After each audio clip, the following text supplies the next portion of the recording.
Hi friends, welcome to Nahash media. இன்னைக்கு நம்மளுடைய சேனல்ல ஒரு சூப்பரான வீடியோ தான் பார்க்க போறோம். இது பாத்தீங்கன்னா கியூ வண்டியே. இதை பாத்தீங்கன்னா ஒரு சில ஃப்ரெண்ட்ஸ் வந்து இந்த கேள்விக்கு நீங்க பதில் சொல்றீங்க, அக்கா இந்த கேள்விக்கு பதில் சொல்லிடுங்கக்கா ப்ளீஸ்ப்பா அப்படின்னு சொல்லி, சரி ஓகே ஓகே இருங்க சிஸ்டர் இதெல்லாம் போட்டுற கொஞ்சம் பிஸியா இருக்குன்னு சொல்லி கேள்வியெல்லாம் சேர்த்து வச்சிருக்கேன். வந்த கேள்வி பாத்தீங்கன்னா நிறைய ஃப்ரெண்ட்ஸ் ஃபோன் பண்ணும்போது நிறைய கேள்வி கேட்பாங்க. ஆனா என்னன்னா நான் ஒரு 10-11 கேள்வி மட்டும்தான் எடுத்து வச்சிருக்கேன். ஆக்சுவலா நம்மளுடைய வாட்ஸ்அப் நம்பர் நம்மளுடைய பிசினஸ் பண்றவங்கள்ட்ட எல்லாம் இருக்கு. சோ அவங்க கேட்ட விஷயத்தை தான் நம்ம பதில் சொல்ல போறோம். ஆமா, அதை நம்ம சொல்லணும் தானே, இல்லைன்னா கண்டிப்பா திருப்பி போன் அடிச்சு ஏன் அன்னைக்கே கேட்டேன்னா இல்லையா இன்னும் சொல்லாம இருக்க வீடியோ போடு அப்படி சொல்லுவீங்க. அதனால ஃபர்ஸ்ட் பாத்தீங்கன்னா நிறைய ஃப்ரெண்ட்ஸுக்கு இந்த டவுட், ஐயோ இது நான் அன்னைக்கே நான் உங்களுக்கு இன்னும் கொஞ்சம் விளக்கமா சொல்லியிருக்கணும்னு நினைக்கிறேன். முருகர் சிலை நம்ம முருகப்பா வந்துட்டாரு அப்படின்னு நான் சந்தோஷமா போட்டிருந்தேனே, என்னை விட பெரிய முருகர் சிலை. ஸோ அவரு நான் வீட்டோட தான் வச்சிருக்கேன்னு நிறைய பேரண்ட்ஸ் நினைச்சுக்கிட்டு இருக்கீங்க. நான் எப்படி வீட்டோட வைப்பேன் நீங்களே சொல்லுங்களேன். எனக்கே தெரியும், நம்ம வந்து ஒரு குறிப்பிட்ட இன்ச்சுக்கு மேல நம்ம வீட்டுல வந்து சாமி சிலைகள் வச்சிருந்தாலே அவங்களுக்கு கண்டிப்பா நைவேத்தியம் பண்ணணும், இன்னொன்னு அபிஷேகம் பண்ணணும், இந்த மாதிரி நிறைய இருக்குது. இல்ல அப்படியே இருந்தாலும் நான் வந்து நல்லபடியா அதை பாத்துக்குவோம். பட் நம்ம நம்ம வாங்கல. இப்ப நம்ம கிட்ட அவரு இருந்தாலும் அவரே நினைப்பாரு, அடடடா என் பிள்ளைங்க என்ன எப்படி பாத்துக்கிறாங்க, அந்த அளவுக்கு நாங்க பாத்துக்குவோம். இருந்தாலுமே நம்ம பூஜை ரூம்ல வைக்கிற அளவுக்கு அவரை வந்து நாங்க வாங்கல. சரிங்களா? நான் அந்த வீடியோல படிச்சு சொன்னேன், அப்பா வந்துட்டாரு அப்பா வந்துட்டாரு அப்படின்னு சொன்னேன். அவர் எப்படி வந்தாருன்னா, நம்ம வீட்டுக்கு டெக்கரேஷன் பண்ற அண்ணா மூலமா வந்தாரு. நாங்க கேட்கல. அண்ணா வந்து வேற ஒருத்தவங்களுக்கு இப்ப ஒரு மண்டபத்துல ஒரு விசேஷத்துல எல்லாம் பாத்தீங்கன்னா 2 அக்காங்க இப்படி குத்து விளக்க பிடிச்ச மாதிரி நின்று இருப்பாங்கல்ல, அந்த மாதிரி முருகர் பக்தர் ஒருத்தர் அந்த சிலையை வாங்கிட்டு வர சொல்லியிருக்காங்க அவர்கிட்ட. அந்த அண்ணா என்னன்னா, எனக்கும் நானும் சாமியை பத்தி அதிகமா பேசுவேனே அப்படின்றதுனால நான் சந்தோஷப்படுவேன், முருகரை கூட்டிட்டு வந்து இங்க விட்டாரு. எனக்கு என்னன்னா, நான் நினைச்சுக்கிட்டு இருந்தேன் அப்பா நம்ம வீட்டு கிரகப்பிரவேசத்துக்கு நீங்க வரணும்னு. எப்படியோ அவர் வந்துட்டாரு. இதைத்தான் நான் சொல்லியிருந்தேன். ஆனா நிறைய பேர் என்ன நினைச்சுக்கிட்டு இருக்கீங்க, நான் வீட்லயே முருகரை வச்சிருக்கேன். நேத்து கூட அம்மா வந்தாங்க, தமிழரசி அம்மா வந்தாங்க, அவங்களும் நினைச்சுக்கிட்டாங்க நான் வீட்டுலதான் முருகர் வச்சிருக்கேன்னு. அந்த முருகர் பாத்தீங்கன்னா எப்படி நம்ம வீட்டுக்கு வந்து நம்மளுக்கு பிடிச்சவங்க எல்லாம் நம்ம கிரகப்பிரவேசத்துக்கு வந்துட்டு வாழ்த்திட்டு திருப்பி வீட்டுக்கு போயிடுவாங்க, அந்த மாதிரி அவரும் வந்துட்டு வீட்டுக்கு போயிட்டாரு. சரிங்களா? இன்னொன்னு வந்து பக்திக்கு வந்து வயது கிடையாது. சின்ன வயசுல இருந்து பெரியவங்க வரைக்கும் யார் வேணா பக்தியா இருக்கலாம். ஆமா, சாமி கும்பிடுறதுக்குலாம் என்னது, என் பையன் 4 வயசுதான் தங்கமா தாங்குறான், ஒவ்வொரு சாமியும் தூக்கி வச்சுட்டு உமா கொடுத்துக்கிட்டு இருக்கான். அதனால வந்து இதுக்கு வயசெல்லாம் கிடையாது. அதுக்குன்னு சாமி கும்பிடுறவங்க மட்டும்தான் நல்லா இருப்பாங்களா அப்படின்னு கிடையாது. சாமி கும்பிடாதவங்களும் நல்லா இருப்பாங்க. யாருக்கும் இந்த இடத்துல நம்ம கெடுதல் நினைக்க கூடாது. அப்பனா நம்ம நல்லா இருப்போம், கவலையப்படாதீங்க. அடுத்தது பாத்தீங்கன்னா, இந்த கேள்விக்கு நான் என்ன பதில சொல்றது. இந்த கேள்வியை ஒரு சிஸ்டர் எனக்கு போன் அடிச்சு வேற கேட்டாங்க. கொஞ்ச நாளைக்கு சில மாதங்கள் ஆயிடுச்சு. அப்ப எங்க மாமியார் பக்கத்துல இருந்தாங்க. நானு அம்மா என்ன பதில் சொல்றதுன்னு தெரியலையேன்னு. என்ன இவ்வளவு பெரிய வீடு எதுக்கு, நான் இந்த கொஸ்டினே எதுக்குன்னு தெரியல எனக்கு. நம்ம இந்த வீடு வந்து நம்ம வந்து பிளான் பண்ணும்போது நாங்க வந்து எல்லாருக்குமே தெரியும் இந்த வீடு யாராருக்கு நம்ம பிளான் பண்ணோம்னு. ஓகேவா? நாங்க எல்லாருமே ஒரு கூட்டு குடும்பமா எல்லாருமே இருக்கணுங்கிறதுக்காக நம்ம பிளான் பண்ணோம். அப்படி பிளான் பண்ணது நான் அதெல்லாம் அப்ப வீடியோல நான் சொல்லியிருப்பேன். அப்படியே இருந்தாலுமே நம்ம பாத்தீங்கன்னா இங்க பாருங்களேன், இருக்க வளரணும்னு நம்ம நினைக்கிறதுல தப்பே கிடையாது. இருக்க இப்ப நானே ஐயா இவ்வளவு பெருசு எதுக்கு, பேசாம இதை இப்படியே விட்டுட்டு நம்ம போய் ஒரு சின்ன ரூம்ல தங்கிக்கலாம் அப்படிதான் நினைக்க கூடாது. இருக்க நம்ம வளரதான் நினைக்கணும். சரிங்களா? இவ்வளவு பெரிய வீடு எதுக்கு அப்படின்னா, இவ்வளவு பெரிய வீடு நம்மளுக்கு வேணும், எங்களுடைய கனவு, எங்களுடைய லட்சியம் இது. இன்னொன்னு நம்ம ஊர்ல வந்து இதை விட பெரிய வீடெல்லாம் இருக்கு. 2 எவ்வளவு பெரிய வீடு இருக்கு. வீட்டுக்கே ரொம்ப ஃபேமஸ் எங்க ஊர்லாம். ஆமா, இப்ப எங்க அண்ணன் ஊர்ல எல்லாம் போய் பாத்தீங்கன்னா பெரிய வீடு. தம்பிக்கோட்டை போனீங்கன்னா சரியான சூப்பர் வீடா இருக்கும், அவ்வளவு அழகழகா இருக்கும். இது வந்து பெரிய வீடு கிடையாது, இதையும் தாண்டி பெரிய வீடு இருக்குது. இருந்தாலும் இது வந்து ஒரு சில ஃப்ரெண்ட்ஸ் கேக்குறீங்க அப்படின்றதுனால சொல்றேன். நம்மளுக்கு குறிக்கோள் இருக்கும். 1ஆம் கிளாஸ் படிச்சா போதும் நம்ம பிள்ளை நினைப்போமா, 12ஆம் கிளாஸ் போகணும், காலேஜ் போகணும், வேலைக்கு போகணும், சம்பாதிக்கணும், அது ஒரு வீடு கட்டணும் அப்படின்னு ஒரு ஆசை இருக்கும்ல. அது மாதிரிதான் இது எங்களோட ஆசை. 10 வருஷமா நாங்க ஆசைப்பட்டது இன்னைக்கு கடவுள் நிறைவேற்றி கொடுத்திருக்காரு. அதனால வந்து இந்த கேள்வியே வேண்டாம். நீங்களும் இது மாதிரி பெரிய வீடு சீக்கிரம் கட்டுறதுக்கு வாழ்த்துக்கள். நான் அதை தான் வேண்டுவேன். அடுத்தது பாத்தீங்கன்னா, வீடு கட்ட எவ்வளவு செலவாச்சு அப்படின்னு சொல்லி கேட்டிருந்தீங்க. இது வந்து சத்தியமா சொல்றேன், உண்மையா சொல்றேன், இது வரைக்கும் அந்த நோட் எடுத்து நாங்க பார்க்கவே இல்லை. எதுக்கு அப்படின்னா, ஒண்ணு வந்து டைமே கிடையாது. கிரகப்பிரவேசத்துக்கு அப்புறம் கிடையாதுங்கிறதெல்லாம் தாண்டி இந்த வீடு நம்ம வந்து கட்டி ஒரு பாதி தூரம் போனதுக்கு அப்புறத்துல இருந்து பாத்தீங்கன்னாக்க நம்ம சைடு ஒர்க் பண்ண ஒர்க்கர் சைடு, டெக்னீஷியன் சைடு இந்த மாதிரி நிறைய ப்ராப்ளம்ஸ் வந்துருச்சு. சோ அப்ப என்னன்னா, இந்த நோட்டை பார்க்க வேணாம், வீடை முடிச்சா போதும்டா. நாங்க முன்னாடி டெய்லி உட்காந்து கால்குலேஷன் பண்ணி கீழே போட்டுக்கிட்டே இருப்போம். டோட்டல் அமௌண்ட் எழுதுவோம். ஒரு கட்டத்துக்கு மேல கணக்க பார்க்கணும், வீடை முடிச்சிட்டு எப்படியாவது அவங்க எல்லாம் வெளியில போனா போதும், நம்ம வீட்டுக்குள்ள வந்தா போதுங்கிற மைண்ட் செட். என்கிட்ட கூட ஒரு சில ஃப்ரெண்ட்ஸ் கேட்டிருந்தாங்க, இப்படி நீங்க வந்து கபோர்டு ஒர்க் இதெல்லாம் முடிச்சுட்டு வந்திருக்கலாம்ல சேர்ந்தாப்லன்ட்டு. அதை முடிச்சுட்டு நான் இந்த வீட்டுக்கு வரணும்னா இன்னும் 3 மாசம் நான் உட்காந்துருக்கணும். இல்ல அபி வந்து பாத்தீங்கன்னா அந்த வீடு குடி வர்றதுக்கு ஒரு மாசத்துக்கு முடியல டெய்லி அழுவா. எனக்கு அபிக்கு வந்து வீட்டுல ப்ராப்ளம் வந்துகிட்டே இருக்கும். என்ன மகி வீடு வந்து நம்ம வந்து ஒருத்தர் நம்பி பணத்தை கொடுத்து அப்படி ஆயிடுச்சு இப்படி ஆச்சுன்னு சொல்லி நிறைய ஏன்னா நம்ம சொல்லல நிறைய விஷயங்கள், ஏன்னா நம்ம சொல்றதுனால மத்தவங்களுடைய பாதிப்பு பயந்துடக்கூடாது. ஒண்ணு வந்து இப்ப நான் வந்து ஒருத்தவங்களை பத்தி சொல்றது எனக்கு விருப்பம் இல்லை. நம்ம சேனல் பாக்குற எல்லாருக்குமே தெரியும் எவ்வளவோ கஷ்டங்களை தாண்டி நாங்க வந்திருக்கோம். ஆனா யார பத்தியுமே நாங்க இவங்க இப்படி பண்ணிட்டாங்க அவங்க அப்படி பண்ணிட்டாங்க நான் வீடியோ போட மாட்டேன், மத்தவங்களோட கஷ்டப்படுத்த கூடாது, போட்டிருக்கவே மாட்டேன். இன்னொன்னு பாத்தீங்கன்னா எங்களுக்கு இப்படி நடந்தது, உங்களுக்கு ஒருவேளை அந்த பிரச்சனை இல்லாம நீங்க வீடு கட்டலாம், அதை சொல்லி உங்களையே நான் பயம் காட்டி விடணும்?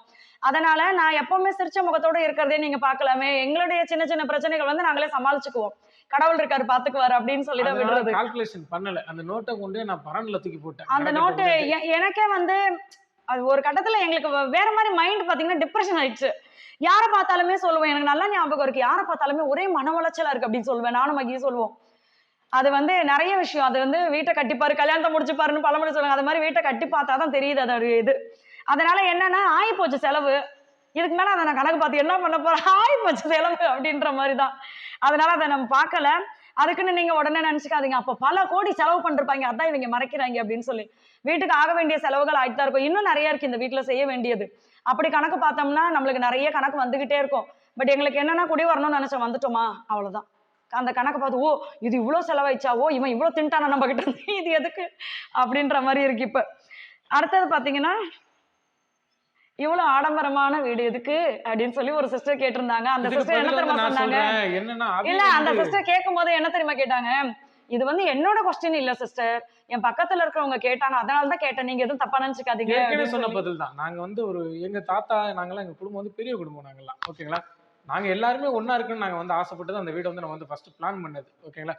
பட் என்னன்னாக்கா அவங்களோட சூழ்நிலைக்கு தகுந்த மாதிரி இல்ல ஒன்னா இருந்தா செட் ஆகாது, நம்ம தனித்தனியாவே இருந்துக்குவோம் அப்படின்னு சொல்லி அவங்க மாத்திக்கிட்டனாலதான், வேற ஒண்ணு கிடையாது. அதனால அதை நம்ம அப்படியே இது பண்ணிட்டு இருக்கோம், வேற ஒண்ணு. இன்னொரு விஷயம் நீங்க எடுத்துக்கோங்களேன், நம்ம வந்து நம்மளுடைய உழைப்புல நம்ம ஆடம்பரம் எதிர்பார்க்கலாம், இது வந்து ஆடம்பரம் கிடையாது. அதான் நான் அப்பயே சொன்னேன் பாத்தீங்களா, இதை விட பெருசா இருக்குது. இப்ப ரீசெண்டா கூட ஒரு தம்பி சொன்னாங்க ஒரு வீடை பார்த்துட்டு வந்து, அப்ப அவங்களுக்கு பிடிச்ச மாதிரி விஷயங்களை செய்யறது. அந்த வீட்டுல இருக்காங்க என்று சொன்ன சாக்கேட்டேன், வெறும் 3 பேர் தான், வீடு வந்து வடிச்சிருக்காங்க வடிப்பு அப்படி இப்படின்ட்டு. நம்மளுடைய தேவைக்கு நம்ம செலவு பண்றது ஆடம்பரம் கிடையாது.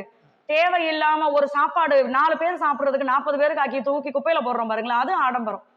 இப்ப நிறைய விஷயங்கள் வந்து தேவையில்லாத தண்ட செலவு, சும்மா பார்வைக்கு யாராவது பார்க்கணுன்றதுக்காக நம்ம போய் அவங்க முன்னாடி வீசிக்கிட்டு இருக்கோம், அது தண்ட செலவு, ஆடம்பரம். இது வந்து எங்களுடைய தேவை, இது எங்களுக்கு வந்து என்ன சொல்றது, யாருமே இப்ப இந்த மாதிரி கேள்வி கேட்கிறவங்க யாராவது எங்களை பத்தி எல்லாருக்குமே நம்மளை பிடிக்கணும் அப்படின்னா பிடிக்காது, ஒரு சிலருக்கு பிடிக்காமே இருக்கும். இப்ப அந்த பிடிக்காதவங்களுக்காக நான் சொல்றேன், இப்ப வந்து இவ்வளவு பெருசு எதுக்கு இவங்க இவ்வளவு இது பண்றாங்க அப்படின்னு கேட்கறவங்களுக்கு பணம் கிடைச்சா என்ன பண்ணுவாங்க, அவங்களுக்கு பிடிச்ச விஷயத்த செய்யதான் செய்வாங்களே தவிர ஐயோ எனக்கெல்லாம் வேணாம்ப்பான்னு தூக்கி அப்படியே இன்னொருத்தவங்களுக்கு கொடுக்கறதோ அதெல்லாம் பண்ணவே மாட்டாங்க. கடவுளுக்கு தான் தெரியும். நம்ம சென்னையில வந்து நாங்க எங்களுக்கு முடிஞ்ச அளவுக்கு நாங்க உதவி பண்ணிட்டு இருந்தோம். இப்ப நம்ம பிசினஸ் ஆரம்பிச்சதுக்கு அப்புறம் பாத்தீங்கன்னா அதை இன்னும் அதிகப்படுத்திக்கிட்டோம். இப்ப இங்க வந்து நிறைய பேருக்கு ஹெல்ப் பண்றோம். அது வந்து நான் வெளியில சொன்னேன்னு வச்சுக்கோங்களேன், நான் உதவி பண்ணவங்க என்கிட்ட உதவி வாங்கினாங்களா அவங்களுக்கும் அது சங்கடமா இருக்கும். இன்னொன்னு நான் அதை செஞ்சுட்டு இதுவா பப்ளிக்கா நான் போட்டு நான் செஞ்சேன்னு பெருமை பீத்திக்கிற மாதிரி இருக்கும், அது தேவையே கிடையாது. அதனால யாருக்குமே பாத்தீங்கன்னா ஆசை இல்லாதவங்களே கிடையாது. ஆசையே வரக்கூடாதுன்னு நினைக்கிறதும் ஒரு ஆசை தான் என்னை பொறுத்த வரைக்கும். எனக்கெல்லாம் எந்த ஆசையும் இல்லப்பா, நான் ஆசையே படக்கூடாதுன்னு நினைக்கிறதும் ஒரு ஆசை தானே. ஆசை இல்லாம யாரும் இருக்கா? அதை வந்து நம்மளுடைய ஆசையை நம்ம சம்பாத்தியத்தை வச்சு நம்ம வந்து நிறைவேற்றிக்கணுமே தவிர இன்னொருத்தரத புடுங்கிட்டு வந்து நம்மளுக்கு ஆசைப்பட்டதை வாங்கிக்கிறது தான் தப்பே ஒழிய, நம்ம ராத்திரி பகலா உட்காந்து முக்கி முணங்கி வேலை பார்த்து நம்ம பாத்தீங்கன்னா நேற்று நைட்டெல்லாம் ரொம்ப நேரம் தூங்கல. சோ இந்த மாதிரி நம்ம கடின உழைப்பை போட்டு நம்ம ஒரு விஷயத்துக்கு ஆசைப்பட்டு நம்ம பண்றது வந்து தப்பே கிடையாது, சரிங்களா. அடுத்தது பாத்தீங்கன்னா இதுக்கு என்னத்த சொல்றது, புரணி பேசுறவங்களை என்ன பண்றது அப்படின்னு கேட்டிருக்கீங்க. புரணி பேசுறவங்களை நம்ம என்ன பண்றது, அவங்க பாட்டுக்கு பேசிட்டு போட்டுன்னு விடுங்க, இக்னோர் பண்ணிட்டு போயிருங்க, அவங்கள கடந்து நம்ம வந்துடணும். இப்ப யாராவது ஒருத்தர் நம்ம ஏதோ ஒண்ணு பேசிக்கிட்டு இருக்காங்க, நம்ம அந்த நேரத்துல நின்னு இப்படியே பாத்துக்கிட்டே இருந்தோம்னா நம்மளுடைய நேரம் போயிட்டு இருக்கும். சொல்லுவாங்க அடிக்கடி, இந்த காலேஜ் வச்சிருக்காங்களா, சில நேரங்கள் நாங்க சங்கடமா இருக்கும்போது நம்ம வீடு கட்ட ஆரம்பிச்சு கொஞ்ச தூரம் போகும்போதெல்லாம் சுத்தி இருக்கவங்க ஒரு மாதிரி பேசுனாங்க தான். அப்போ வந்து நாங்க எங்க சித்தி கிட்ட தான் டிஸ்கஸ் பண்ணுவோம். எங்க சித்தி ஒரே வார்த்தை தான் சொல்லுவாங்க, என்ன வந்து விமர்சிக்காதவங்க யாருமே கிடையாது. அதை நான் நின்னு பார்த்துதான் இன்னைக்கு இவ்வளவு பெரிய காலேஜுக்கு நான் ஓனர் ஆயிருக்கேன். இன்னைக்கு அவங்கள வந்து நான் சிங்கப்பெண் அப்படின்னு சொல்லுவேன். இவ்வளவு விஷயங்கள் நம்ம பண்ணிருக்க மாட்டோம். இன்னைக்கு அவங்க ஏகப்பட்ட இதுல வந்து அவங்க வந்து ஹெட்டா இருக்காங்க. இது காரணம் என்னன்னா அவங்க சுத்தி வர்ற அந்த அவமானங்கள் அந்த மத்த விஷயங்களை வந்து உதறி தள்ளிட்டு போனதுனாலதான். என்ன பொறுத்த வரைக்கும் நம்மளை பத்தி ஒருத்தவங்க தேவையில்லாம தப்பா பேசுறாங்கன்னா ஒரே விஷயம், அவங்களுக்கு வேற வேலை இல்லை, அதனால நம்மளை பத்தி பேசுறாங்க ஒண்ணு. இன்னொன்னு வந்து நான் ஏற்கனவே ஒரு வீடியோல சொல்லியிருப்பேன், ஒரு மாசத்துக்கு முன்னாடி சொல்லியிருப்பேன், தன்னம்பிக்கை இல்லாதவங்க மட்டும்தான் பொறாமப்படுறது, அடுத்தவங்களை பத்தி பேசுறது, ஐயோ இவன்லாம் வந்துட்டானே அப்படின்னு சொல்றது வந்து தன்னம்பிக்கை இல்லாதவங்க பண்ற வேலை, அதை நம்ம கண்டுக்கவே கூடாது. அதை நம்ம பார்த்துக்கிட்டு இருந்தோம்னு வச்சுக்கோங்களேன், இன்னைக்கு அந்த நேத்து போன நேரத்தை நம்ம செலவழிச்சிட்டோமே அப்படின்னு நேரத்தை வந்து இன்னைக்கு நீங்க திரும்பி கேட்டீங்கன்னா வருமா? வராது. அதனால அதெல்லாம் கடந்து நம்ம பாட்டுக்கு போயிட்டே கிடக்கணும். இதெல்லாம் நின்று காது கொடுத்து கேட்டுட்டுலாம் இருக்க கூடாது. சரிங்களா? என்ன அடா அடா வடை வேணுமா? அடுத்து வந்து வீடு கட்டியாச்சு, இனிமே சென்னை வருவீங்களா அப்படின்னு கேட்டிருந்தாங்க. சென்னைக்கு நிறைய சிஸ்டர் சொல்றீங்க, சென்னை வந்தீங்கன்னா கண்டிப்பா நம்ம வீட்டுக்கு நீங்க வரணும் அப்படின்னு சொல்லிட்டு. அம்மா எல்லாம் ஒருத்தவங்க இருக்காங்க, சென்னை வந்தீங்கன்னா நாங்க இருக்கோம்ப்பா, நம்ம வீட்டுல வந்து தங்குங்கப்பா அப்படின்லாம் சொல்லுவாங்க. என்னன்னா சென்னை வர்றது வந்து இனிமே எதுக்கு வருவோம்னா, இவர் வந்து முக்கியமா இவர் அந்த ஷூட்டிங்க்கு வந்தே ஆகணும்னா வரலாம். இல்லைன்னா அவருடைய அசிஸ்டன்ட் வச்சு இப்பயும் வெட்டிங் ஷூட் இந்த மாதிரி விஷயங்கள்ல ஆட் இதெல்லாம் போயிட்டு தான் இருக்குது. பட் அவங்க அசிஸ்டன்ட் வச்சு அவங்க வேலை வாங்கிப்பாங்க. முக்கியமா வந்தே ஆகணும் அப்படின்னா தான் வருவோம். மற்றபடி எல்லாமே வந்து கரெக்டான ஆளை வச்சு வேலை பார்க்கறதுனால அது ஒரு பக்கம் போயிட்டு இருக்குது. சென்னை வரணும்னு ஆசை. ஏன் அப்படின்னா, சாய்ப்பா கிட்ட சென்னை எங்கடா இருக்குன்னு கேட்டானா, நான் தஞ்சாவூர்ல இருக்குன்றான். அவனுக்காக சென்னைக்கு வரணும். ஏன்னா சென்னையில பிறந்தவனுக்கு சென்னையை பத்தி ஒண்ணுமே தெரியல, ரொம்ப குட்டி பையன்லயே இங்க வந்தாச்சா, அதனால அவனுக்கு சுத்தி காட்டுறதுக்காக வரணும்னு ஆசை. அடுத்தது பாத்தீங்கன்னா, இது வந்து நிறைய ஃப்ரெண்ட்ஸ் கேட்டிருந்தீங்க, 48 நாள் விரதம் கண்டிப்பா இருக்கணுமா அப்படின்னு சொல்லி நிறைய சிஸ்டர் கேட்டிருந்தீங்க. நான் எந்த வீடியோல சொன்னாலும் எனக்கு தெரியல, ஆனா இந்த கேள்வி நிறைய சிஸ்டர் கேட்கறீங்க. 48 நாள் விரதம் இருந்தே ஆகணும் அப்படின்னு நான் எந்த வீடியோலும் சொல்லியிருக்கவே மாட்டேன். ஒண்ணு வந்து நம்ம எப்படி கும்பிட்டாலும் முழு மனசோட திருப்தியா அந்த நேரத்துல கும்பிடணும். நம்ம இங்க கடவுளை நினைச்சுக்கிட்டு அங்க ஆஹா சிக்கன் 65, மட்டன் கறி, ஐயா 48 நாளா, இன்னைக்கு விரதம் முடிஞ்சது, இன்னும் 47 நாள், இன்னும் 45 நாள், இப்படி எல்லாம் எண்ணக்கூடாது. எல்லாமே மனக்கட்டுப்பாடோட நம்மளால இருக்க முடியும் அப்படின்னா தாராளமா 48 நாள் நீங்க விரதம் இருக்கலாம். மனக்கட்டுப்பாடு என்னாலாம் இருக்க முடியாதுப்பா, என்னால நான்வெஜ் சாப்பிடாம இருக்க முடியாது, என்னால இதை செய்யாம இருக்க முடியாது அப்படின்னா முயற்சி பண்ணுங்க. முடியலையா, அப்பா நான் தூய்மையான பக்தியோட தப்ப உங்ககிட்ட பேசுறேன், ஆனா இதெல்லாம் ஆசையா இருக்குப்பா சாப்பிடுறதுக்கு, மனசுக்கு. அதனால வந்து இங்க பாருங்களேன், உங்க குழந்தைக்கு நீங்க என்ன நினைப்பீங்க? ஐயா நம்ம பிள்ளை பட்டினி கிடக்குது, சாப்பிடட்டுமே அப்படிதானே நீங்க நினைப்பீங்க. நம்மளுக்கு கடவுள் அம்மா அப்பா அவ்வளவுதான். அவரும் அதான் நினைப்பாரு, ஐயா பிள்ளை இப்படி உடம்பு வருத்தி பட்டினி கிடக்குது, நான் அப்படியாடா கேட்டேன், நல்லா சாப்பிட்டு என்னை வந்து கும்பிடுறா அப்படின்னு சொல்லுவாரு.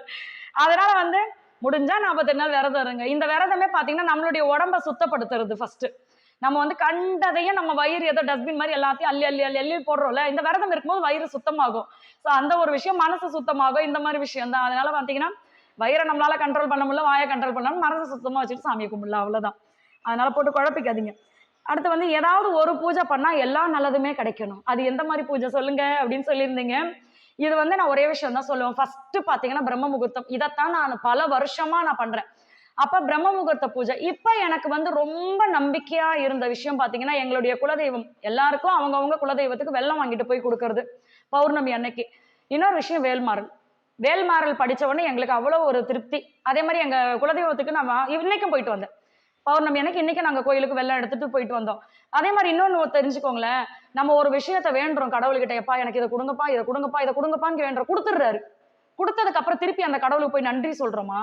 நான் சொல்லிடுவேன், நிறைய பேர் கேட்கிறேன், நம்ம நன்றி சொல்லணும். போயிட்டு நம்ம கேட்டதை அவர் கொடுத்துட்டாருன்னா திருப்பி நம்ம போய் நன்றி சொல்லணும். அப்பா கிடைச்சிருச்சு, போய் ஒரு நன்றியை சொல்லிட்டு பேசாம இருந்துக்குவோம், இனிமே அந்த பக்கம் போக வேண்டிய வேலையில, நம்ம கேட்டாதான் கிடைச்சிருச்சு அப்படின்னு விடக்கூடாது.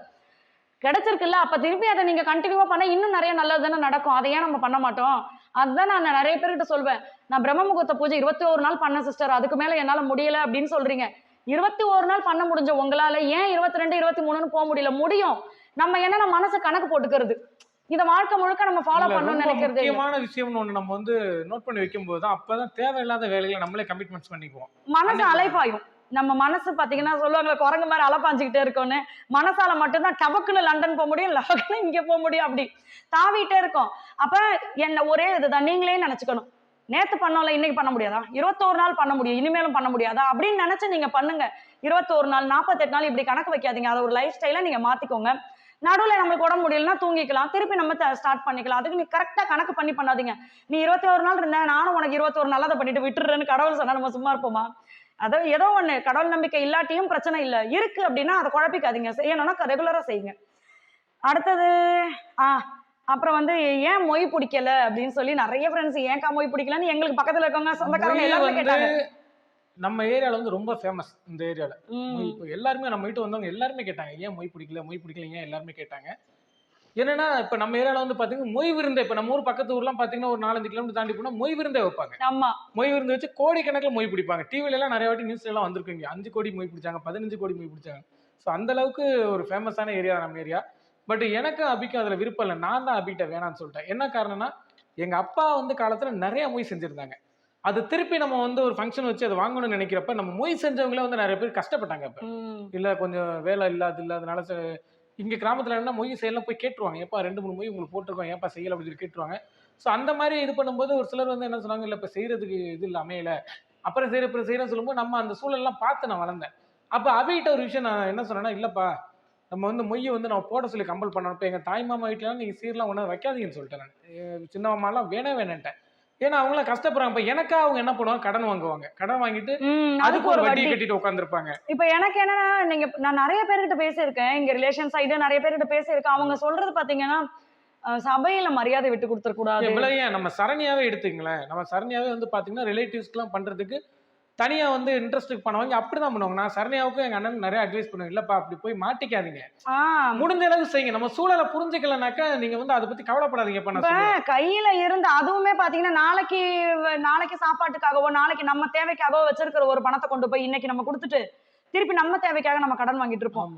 எதுக்கு எப்படி அப்படி நான் ஒண்ணு நல்லா பாருங்களேன், எனக்கு என்னன்னா, நான் காசை கொடுத்து ஒரு உறவை நான் சேர்த்துக்கணும்னு எனக்கு அவசியம் கிடையாது. காசு கொடுக்கறவங்க மட்டும்தான் எனக்கு உறவா இருக்கணும்னு நான் எனக்கு எதிர்பார்க்க மாட்டேன். எனக்கு வந்து 10 பேர் வராங்களா, அந்த 10 பேரும் உண்மையான அன்போட அப்பா நம்ம அபி நல்லா இருக்கணும் அப்படி நினைச்சு வர்றாங்களா, அது போதும். பணத்தை எதிர்பார்த்து ஏன் ஒரு உறவை சேர்த்துக்கணும், அதுதான். அப்போ நிறைய பேர் கேட்டாங்க, ஏன் நீங்க மொய் பிடிக்கலன்னு சொல்லிட்டு. எனக்கு செய்யணும், ஏற்கனவே இங்க எல்லாருக்குமே மொய் செய்யாம யாருமே இல்லை, எல்லாருக்குமே செய்யறாங்க. இதுல நான் வேற மொய் பிடிச்சி எனக்கு செய்யறதுக்கு அவங்க இன்னொரு இடத்துல கடன் வாங்கி நான் 10,000 திருப்பி கொடுத்துருவேன். ஆனா அந்த 10,000 அவங்க கட்டின வட்டியை நான் திருப்பி கொடுப்பேன். அதனால வந்து தெரிஞ்சே ஒருத்தவங்களை வந்து நம்ம கடன்ல இழுத்து விடக்கூடாது. அப்படி நம்மளும் போய் அவங்களுக்கு திருப்பி செஞ்சிடலாம். ஆனா அவங்களுடைய சூழ்நிலை அந்த கடன் வாங்குறது இதெல்லாம் யோசிச்சுதான் வேண்டாம் இருக்கட்டும். அவங்க அன்பா வந்து அப்ப இங்க பாருங்களேன், இன்னும் நல்லா தெரிஞ்சு பாருங்களேன், மொய் பிடிக்கிறோம் அப்படின்னு வச்சுக்கோங்களேன், அச்சோ அவங்களுக்கு வேற மொய் பிடிக்கணும் ஒரு படபடப்பு இருக்கிறவங்க செஞ்சிருவாங்க, இல்லாதவங்க என்ன கொடுங்க நான் அவங்களுக்கு செய்யணும் அந்த பேச்சு வரும். அதே மாதிரி வாங்கலன்னு வச்சுக்கோங்க, ஏதாவது வாங்கிட்டு போனா தப்பா நினைச்சுவாங்க, அதுக்கு ஒரு பொருளை தேடி அலைவாங்க. மொய்யே நம்ம பிடிக்கலன்னு வச்சுக்கோங்களேன், வர்றவங்களுக்கு மனசுல எந்த விதமான கவலையும் இருக்காது. அப்பா அவங்களே பிடிக்கலன்னு சொல்லிட்டாங்க அப்படின்னு நினைச்சுக்குவாங்க. அவங்களும் ஒரு மனசு நிம்மதியோட வந்துட்டு போவாங்க வீட்டுக்கு. இந்த மாதிரி விஷயங்களாலதான் நம்ம வந்து மொய் பிடிக்கல. சரிங்களா?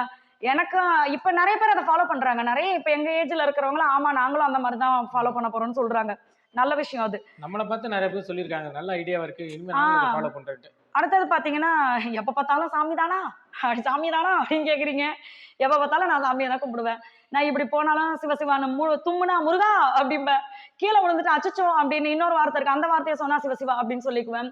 சும்மா சாமியை நான் கும்பிட்டுட்டே தான் இருப்பேன். இவர் கூட சொல்வார், ஆரம்பத்துல இன்னும் மோசம், கல்யாணம் புதுசுல காலையில எழுந்துச்சு 1 மணி நேரம் இப்படியே உட்காந்துருப்பேன், நைட்டு 1 மணி நேரம் இப்படியே உட்காந்துருப்பேன் மெடிடேஷன் பண்றேன்ட்டு. இவரு இப்படியே போனேன்னா சாமியாரா போய் பைத்தியமாயிடுவா, பாத்துக்கோ அப்படின்னு இவர். என்ன இப்படி எல்லாம் கும்பிடக்கூடாது, சாமியே டென்ஷன் ஆயிடுவாரு அப்படி சொல்லுவாரு.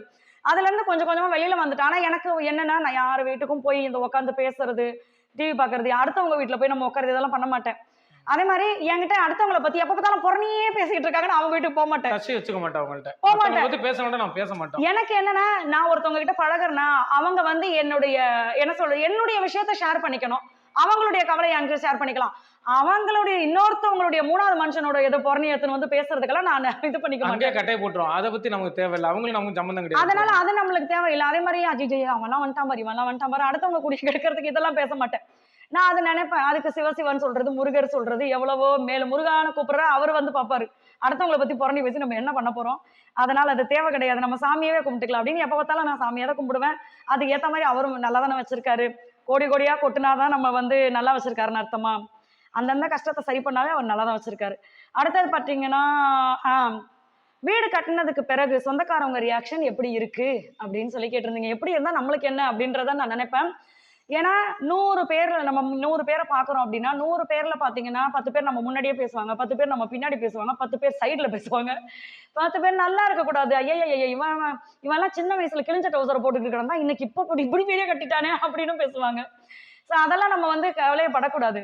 அதை பத்தி எல்லாம் நம்ம அடுத்தவங்க என்ன நினைக்கிறாங்கன்னு பாத்துக்கிட்டு இருந்தோம்னா ஒவ்வொருத்தர் மனசுக்குள்ளேயும் என்ன இருக்குன்னு தெரிஞ்சுக்கிட்டெல்லாம் நம்ம யார்கிட்டயும் பழக முடியாது, நிம்மதியா இருக்க முடியாது. பேசுறோமா அந்த நேரத்துல அவங்க நம்மளுக்கு நல்லவங்களா இருக்காங்களா, ஓகே, அவங்களோட இது டைரக்டா நம்ம அவங்களுடைய குணம் சரியில்லைன்னு தெரிஞ்சோமா விலகி இருந்துக்கலாம், அவ்வளவுதான்.